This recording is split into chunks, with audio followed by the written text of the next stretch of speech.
नौजवान होगा, वतन पे जो फिदा होगा, अमर वो हर नौजवान होगा।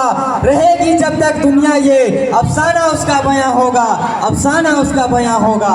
15 अगस्त 1947 वह भाग्यशाली दिन था जब भारत को ब्रिटिश उपनिवेशवाद से स्वतंत्र घोषित किया गया और नियंत्रण की बागडोर देश के नेताओं को सौंप दी गई। आजादी से पहले अंग्रेजों ने भारत पर अपना प्रभुत्व जमाया हुआ था।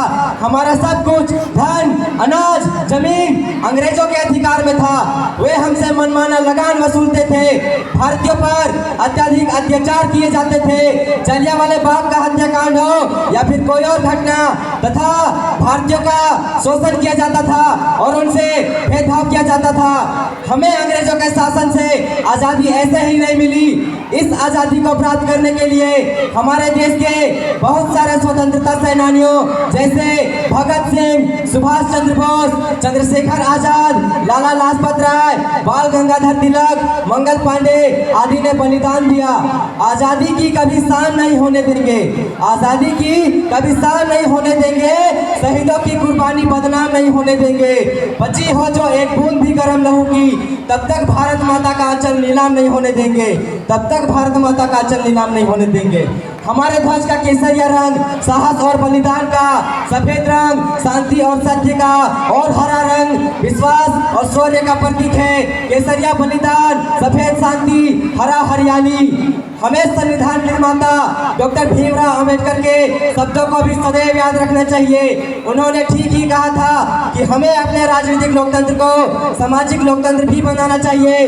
राजनीतिक लोकतंत्र तब तक नहीं टिक सकती जब तक इसके आधार पर सामाजिक लोकतंत्र ना हो। अपनी विविधताओं और बहुलताओं के साथ हम एकजुट होकर एक साथ आगे बढ़ रहे हैं। स्वतंत्रता दिवस याद रखने और संजोने का दिन है। उस आज़ादी का कद्र करने का समय है जो हमें मिली है। यह हमें यह भी याद दिलाता है कि हमारी आज़ादी हमारी एकता और संघर्षों से मिली है। इसलिए इसकी रक्षा के लिए हमें एकजुट रहना बेहद जरूरी है।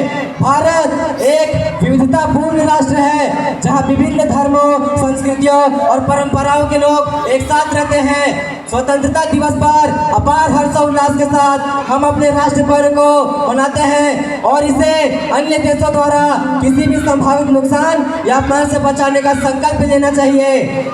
यह दिन हमें उस एकता, साहस और दृढ़ संकल्प की याद दिलाता है जिसके कारण हमें आज़ादी मिली और कड़ी मेहनत से अर्जित स्वतंत्रता को बनाए रखने का महत्व को भी दर्शाता है। मैंने ढूंढा बहुत वो ज़मीन ना मिला, मैंने ढूंढा बहुत वो ज़मीन ना मिला, मेरे वतन जैसी ज़मीन ना कोई आसमां मिला। जय हिंद, जय भारत।